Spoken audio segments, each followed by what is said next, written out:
இந்த காசி பயணம் அப்படிங்கிறது எல்லாருடைய வாழ்க்கையிலுமே ஒவ்வொரு கனவாக தான் இருக்கும்.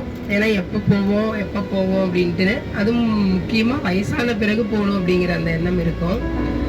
எனக்கு என்ன அப்படின்னா, எங்கள் அம்மாவுடைய ஆசை அது காசி அப்படிங்கிறது.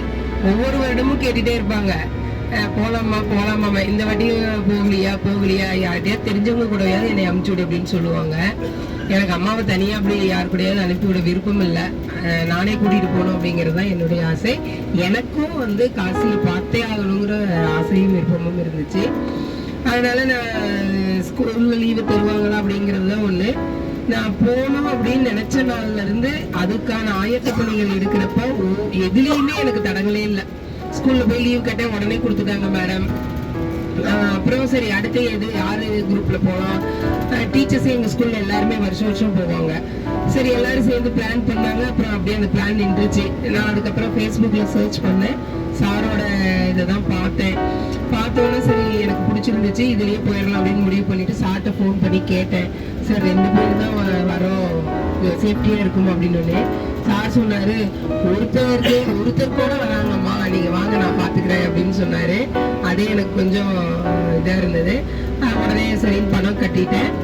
இங்க அந்த 18ஆம் தேதி ஆரம்பிச்சதுல இருந்து இன்றைய நாள் வரை அனைத்து தெய்வங்களையும் நல்லபடியா கும்பிட்டு, இன்னும் சொல்ல போனா எனக்கு புத்தருடைய அந்த போதி மரம் அதை பார்த்து அங்க உட்காந்து அந்த தியானம் பண்றது அப்படிங்கறத என்னுடைய லைஃப் நினைச்ச ஒண்ணு. ஏன்னா படிக்கிறப்ப நம்ம பார்க்கறோம், குழந்தைங்களுக்கு சொல்றோம், இந்த மாதிரி ஹிஸ்டாரிக்கல் பிளேஸ்லாம் நேர்ல பார்த்து அதை போட்டோ எடுத்துக்கொண்டு போய் குழந்தைங்களுக்கு தரணும் அப்படின்னு நினைச்சேன். ஆனா போட்டோலாம் எடுக்க முடியல.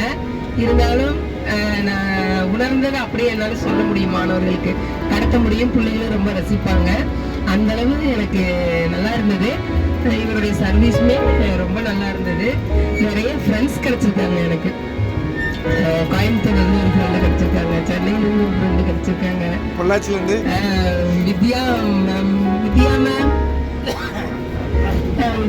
கிடைச்சிருக்காங்க.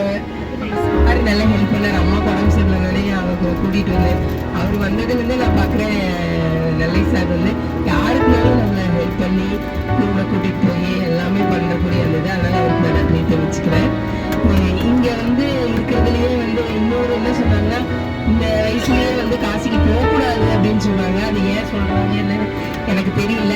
ஆனா கடவுளை பார்க்கணும் அப்படிங்கிற விருப்பத்துல நான் அம்மாவை கூட்டிட்டு போவோம், யார் வேணாலும் என்ன வேணாலும் சொல்லிக்கோங்க அப்படின்னு சொல்லிதான் வந்தேன். வந்த நாள்